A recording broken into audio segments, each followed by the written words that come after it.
এক একটা দিন অতিবাহিত করছে একটি অনির্বাচিত সরকারের অধীনে, এক একটা দিন অতিবাহিত করছি জনগণের ম্যান্ডেটহীন সরকারের অধীনে, এক একটা দিন অতিবাহিত করছে বাংলাদেশের ইচ্ছা, মানুষের ইচ্ছার যেখানে প্রতিফলন ঘটে তাদের মাধ্যমে।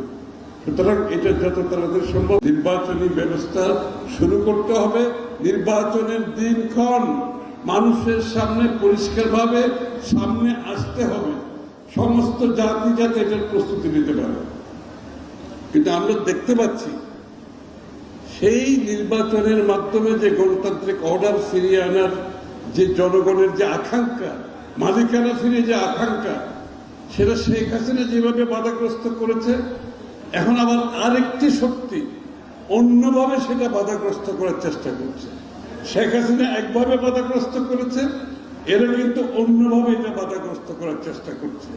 বাংলাদেশের নির্বাচন না হতে পারলে মনে হয় তারা খুব খুশি।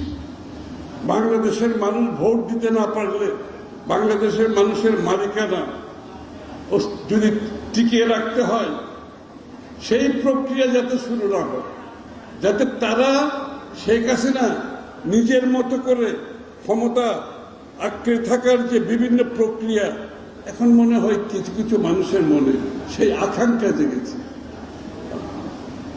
এবং সেই আকাঙ্ক্ষা হাসিনা একভাবে পূরণ করেছে, এরা আরেকভাবে পূরণ করতে চাচ্ছে। এরা নির্বাচনকে বাধাগ্রস্ত করতে চাচ্ছে, এরা গণতান্ত্রিক প্রক্রিয়াকে বাধাগ্রস্ত করতে চাচ্ছে, এরা বাংলাদেশের মানুষের অধিকারকে বাধাগ্রস্ত করতে চাচ্ছে, এরা বাংলাদেশের মানুষের মালিকানা ফিরে দেওয়াকে বাধাগ্রস্ত করতে চাচ্ছে। আপনারা দেখতেন দৈনন্দিন যে ঘটনাগুলো করছে, দেশে একটা এনার্কি সৃষ্টি করার একটা প্রক্রিয়া চলছে। অর্থাৎ এনার্কি সৃষ্টি করে যদি নির্বাচনটা বন্ধ করা যায়, এনার্কি সৃষ্টি করে যাতে গণতান্ত্রিক অর্ডারে আমরা ফিরে যেতে না পারি, যার জন্য শেখ হাসিনার বিরুদ্ধে আমরা লড়ছি এত বছর। এই প্রক্রিয়াকে চলতে দেওয়া যায় না।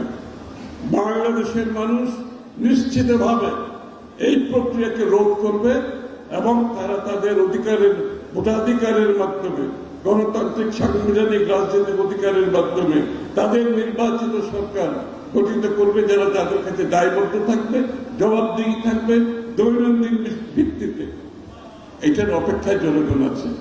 আর কোন প্রক্রিয়ায় শেখ হাসিনার মতো নির্বাচনী প্রক্রিয়াকে পিছিয়ে দেওয়া, বাধাগ্রস্ত করা, গণতান্ত্রিক প্রক্রিয়াকে বাধাগ্রস্ত করা, আইনের শাসনকে বাধাগ্রস্ত করা, বাংলাদেশের মানুষের সাংবিধানিক রাজনৈতিক গণতান্ত্রিক অধিকারকে বাধাগ্রস্ত করা, যারা নামবে এই কাজে তাদেরকে এটার জন্য দায় নিতে হবে।